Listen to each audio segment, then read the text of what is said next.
Good morning everyone. My name is Chetan and my student ID is 246705555. Here is my student ID.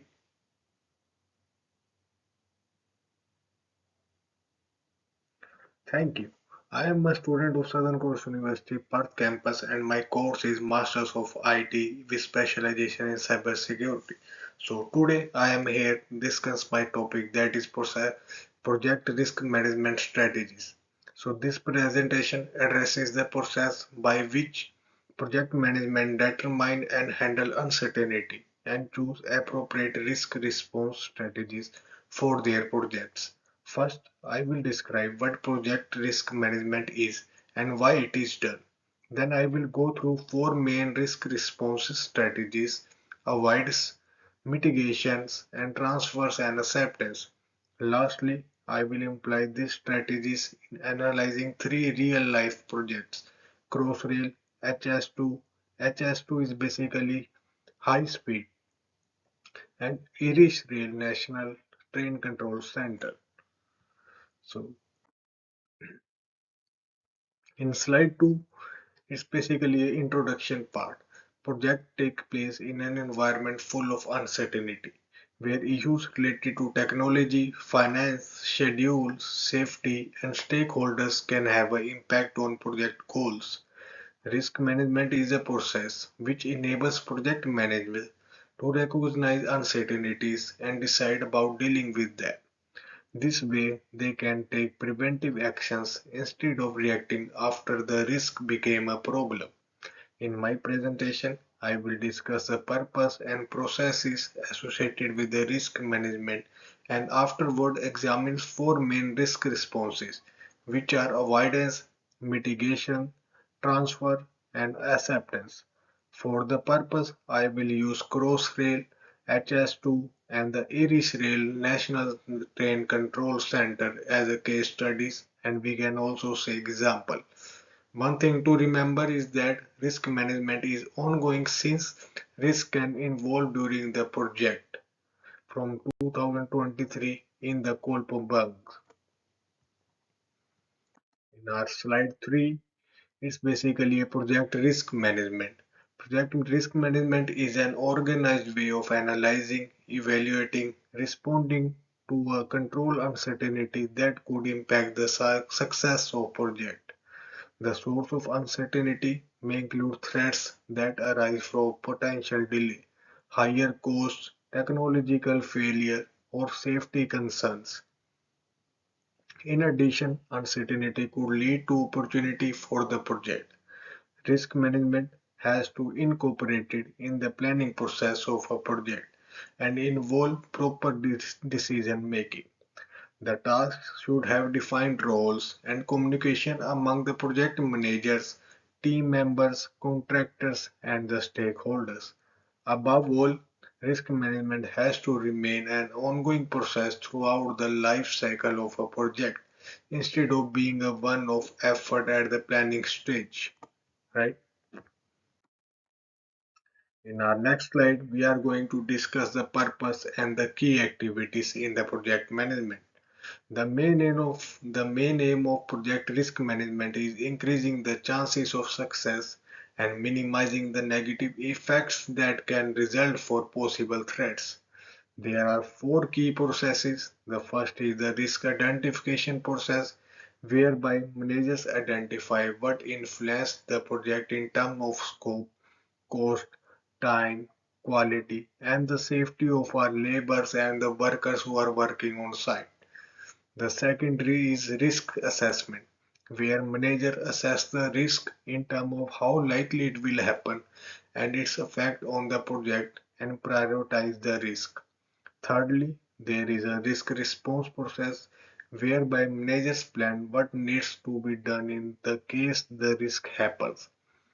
The fourth one, there is a monitoring and the control process where managers monitor the response process and identify other possible risks. Thus, risk management is a iterative process of risk identification, assessment, response, and review. In our next slide, we are going to discuss the strategies through which we can avoid the risk and we can take the risk response strategies. After identification and analysis of risk, the project manager should then find out the most suitable way of responding to the risk.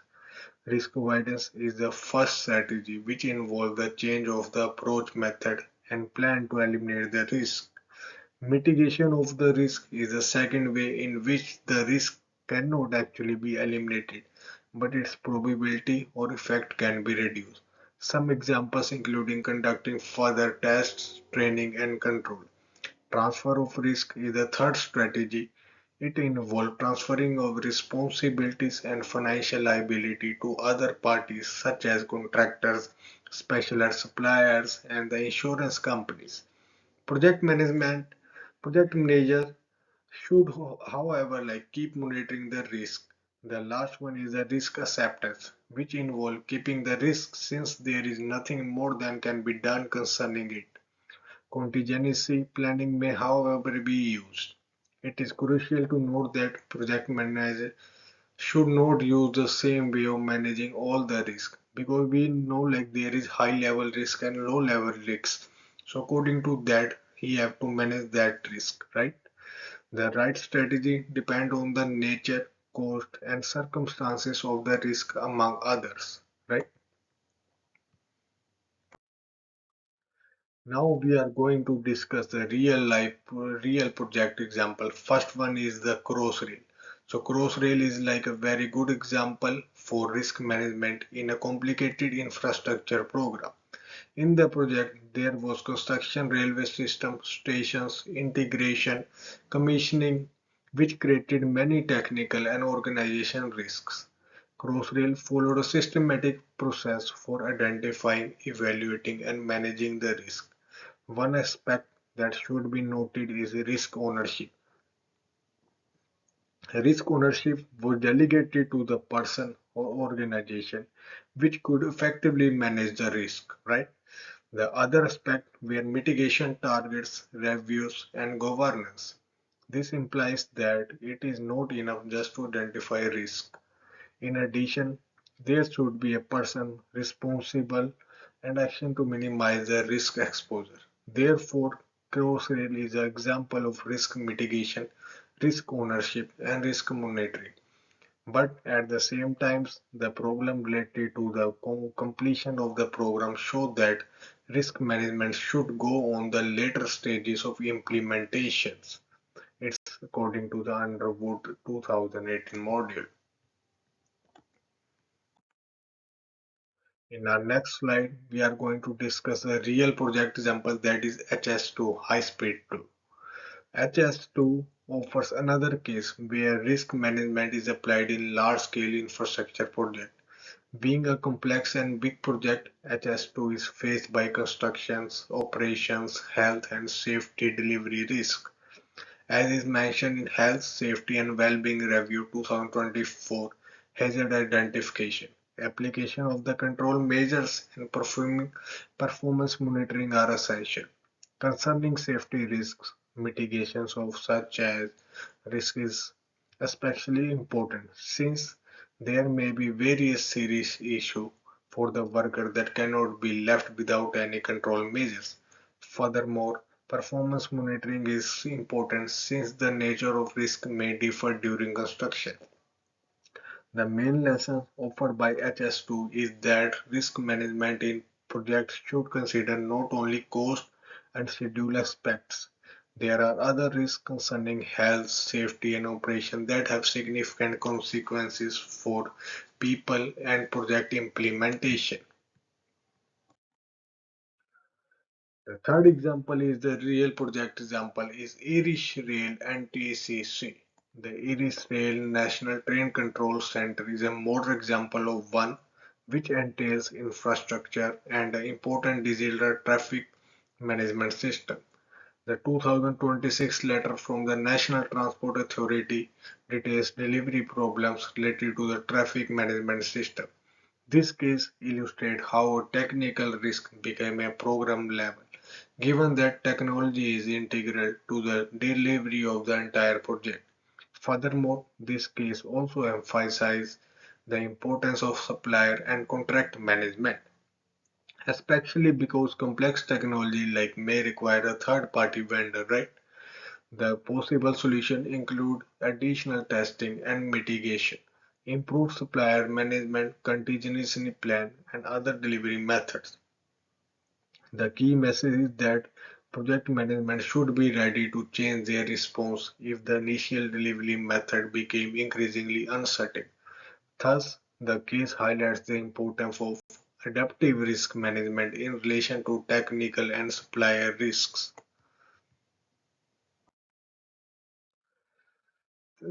As we have discussed all these examples, so these three examples demonstrate one key issue. There is no universal approach to risk response that is applicable to all projects. It might be necessary to implement a different response approach depending on the context and type of risk faced by a certain project. In case the risk is critical enough and can be addressed through some changes in the project approach, avoidance could be considered the most appropriate solution. However, it should be keep in mind that any changes to the project approach may lead to emergence of new costs or additional risks that were not previously considered. Mitigation could be helpful in the case the risk cannot be totally avoided but at least reduced in terms of probability and impact. That example of Crossrail and HS2 proves that risk mitigation work together with a constant monitoring of the situation. Transferring could be beneficial in case another company appears to be more capable to deal with the risk than the project manager. However, in such situation, the project manager still need to keep the track of situation and take some responsibility for it. Accepting could be justified in case the risk is smaller or excessive treatments will be unreasonable because of this disproportion with the potential risk. In this case, developing a contingency plan can be used as a preparation for dealing with the risk. Moreover, I want to add like risk in project are usually interconnected. For example, a technical risk can result in delays and cost, while risk of supplier could be to emergence or program level risk. Thus, it is necessary to track off risks and modify risk approach depending on the changing circumstances of the project. At the end, I want to conclude like project risk management is an ongoing process rather than a single event. Risk management entails identifying the risk, assessing their significance, determining the parties responsible, deciding on how to respond, and subsequently monitoring those responses. These three examples show various sides of risk management. The Crossrail case studies show how risk mitigation, risk ownership, and monitoring can be carried out in an effective manner. The HS2 case studies show the need for continuous health and safety risk control. The Iris Rail National Train Control Center case study highlights the need for management of technical and supplier risk with contingency and flexibility in responses. The main takeaway is that the project manager should choose risk responses based on each particular risk and adjust them whenever project conditions change. Because we never know like either the risk is low risk or a high risk. So according to that risk level, we have to take the decision. Ultimately, risk management entails anticipation, decision making, and protection of project goals. Right? And at the end, I have attached all these references which have been utilized for developing this presentation. The sources not only provide theoretical approaches to project management, risk management, but also practical evidence through this analysis of how huge infrastructure project. More specifically, academic sources help us to discuss the risk response approaches, whereas Crossrail, HS2, and Iris Rail source provide us with the practical evidence regarding the case studies. Thank you.